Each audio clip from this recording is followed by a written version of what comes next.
Alors moi je vais parler cash mon gars, Usopp me saoule trop, le personnage d'Usopp me saoule trop.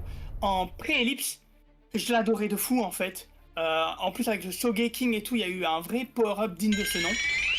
Post-ellipse, Oda nous a vendu du rêve avec ses petites attaques de plantes là, à la vegan et tout, et j'adore. Mais là récemment, là depuis plusieurs arcs, franchement c'est le calme plat. Wano, grosse déception, il a rien fait à part se faire péter le crâne et pleurer etc. Il a rien fait du tout. Alors je sais qu'il y a la fameuse théorie de tous les mensonges d'Usopp se réalisent. Donc est-ce que là, maintenant qu'on a vu que l'énorme marteau Ragnir est apparu officiellement, on va dire, dans le manga, est-ce que ça serait pas un petit clin d'œil à la fameuse attaque d'Usopp quand il éclate en espèce de, tu vois, de marteau gonflé à l'hélium sur la tête des ennemis, Perona et plein d'autres. Est-ce que ça serait pas ça en fait la réalisation de son mensonge, de sa force herculéenne? Je suis tout à fait d'accord avec ton idée. Je pense que Usopp va avoir Ragnir en tant qu'arme. Mais faut pas oublier qu'Usopp c'est le sniper des Mugiwara. Ça serait dommage qu'il passe en corps à corps et qu'il arrête d'être le sniper. Enfin, moi j'oublie pas ce qu'il a fait à Dressrosa. C'était vraiment cool. Il a sauvé la vie de tout l'équipage, il a sauvé la vie de l'eau, il a abattu Sugar avec son acquis d'observation. Et ça, j'aimerais bien le retrouver, tu vois. Tu vois, au-delà de l'arme Ragnir, j'aimerais bien qu'il peaufine son acquis d'observation. C'est vrai que le petit côté one-shot de Sugar, c'était épique. Et c'est vrai que face à Barbe Noire avec son Van Augur, j'avoue que Usopp, il a vraiment sa carte à jouer de sniper.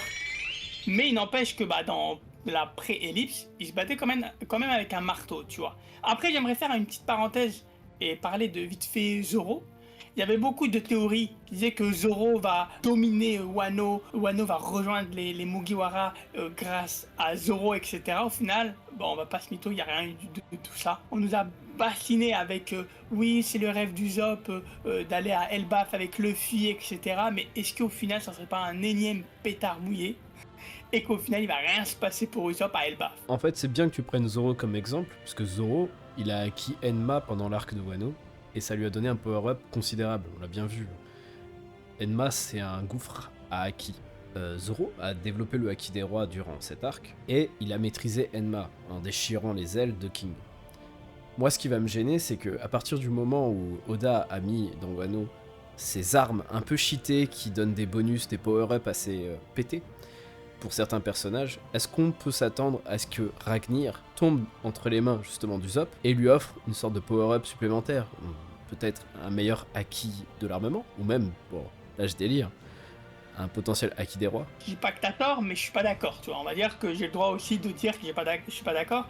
Je pense que Usopp, je le vois bien avoir un acquis de l'observation encore plus pété que n'importe qui. C'est pas forcément regarder, voir le futur, etc. Non, ça a déjà été révélé, etc. Face à Sugar, il a vu carrément à travers les murs.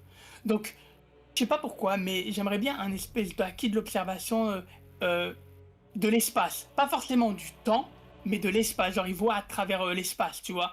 À travers les murs, à travers les choses. Van Augur qui se téléporte partout, bah, il aurait. En fait, comme il a une sensibilité accrue de tout ce qui l'entoure, il pourrait savoir où il va se TP, etc. Tu vois, je verrais plus Usopp développer ce genre de acquis de l'observation plus que des rois, parce que c'est censé être un peu l'élite qui ont le Haki des Rois. Si après, au final, Nami, Franky, machin, tous se battent avec du Haki des Rois, bon, ça va peut-être un peu too much, non? Je suis d'accord, oui. Ça serait bien que ça soit limité aux ailes du capitaine, que ça soit Sanji ou Zoro. N'en déplaise aux détracteurs qui détestent Zoro et qui détestent Sanji. Moi, en ce qui me concerne, je pense que Usopp mériterait justement d'avoir son moment de gloire à Elbaf. Et là, on parle pas d'un moment comme Zoro où c'est juste un petit slash sur Kaido. Là, je pense que Usopp peut avoir un moment de gloire à la Dressrosa, c'est-à-dire sauver la mise aux géants et devenir leur héros. Et avoir une statue, taille géante, de Usopp, du coup, sur Elbaf. Ça me ferait kiffer. Je me dis, ah ok, Usopp a sauvé ses maîtres, Usopp a sauvé le royaume d'Elbaf, grâce à son talent, grâce à sa force, et potentiellement pas grâce à Ragnir, mais grâce au acquis de l'observation qu'il couvre depuis le début de l'aventure. En vrai de vrai, au début, c'était un simple menteur. Il est passé à Sogeking, un peu le héros, blablabla. Ensuite, il est passé à God Usopp, à Dressrosa. Rappelle-toi, c'était le seul gars à 5 étoiles. Là, genre, Doflamingo, il avait la rage contre ce mec. là, ça serait bien le niveau au-dessus. J'avoue, t'imagines l'énorme statue à Elbaf, en plein milieu d'Elbaf, l'énorme statue d'Usopp. Ça, j'aime beaucoup, tu vois. J'aime vraiment beaucoup. C'est marrant parce que à chaque fois qu'Usopp a des faits d'armes, qu'il a son moment réel de gloire dans un pays, il a sa statue. Il a sa statue à Scipia, il a sa statue à Dressrosa. Très certainement, il va avoir sa statue pour moi à Elbaf. C'est comme, je sais pas comment dire, c'est son chemin, c'est son objectif. C'est sa promesse d'être un grand guerrier des mers. Et du coup, d'avoir des stèles ou des statues à son effigie là où il a performé. Donc, moi, je serais assez content qu'il ait justement sa statue à Elbaf. Et je serais encore plus content si, justement, comme nous a montré Oda à Dressrosa, petit foreshadowing, que Usopp soit l'épine dans le pied d'Imu, quoi. En plus, ça colle parfaitement avec son personnage parce que Usopp, on va pas se mytho, hein, par rapport à la moyenne humaine, il est très intelligent, mine de rien.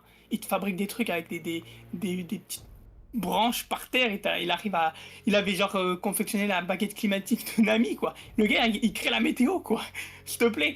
Donc, ouais, ça serait bien. Franchement, Ragnar, ça serait juste une petite tournure scénaristique pour lui permettre un power-up, mais le vrai power-up, je crois que tous les deux on est d'accord, c'est clairement le acquis de l'observation et vraiment le fait qu'il arrête d'avoir peur et qu'il voilà, il est dans l'équipage du futur roi des pirates. Faut qu'il arrête d'avoir peur, quoi.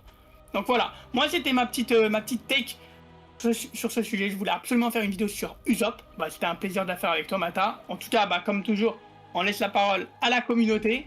Qu'est-ce que vous en pensez du personnage d'Usopp? Et à travers Elbaf, que va devenir Usopp? C'était votre Samosa. C'était Mata. Et on était les mangas, bro. Ciao.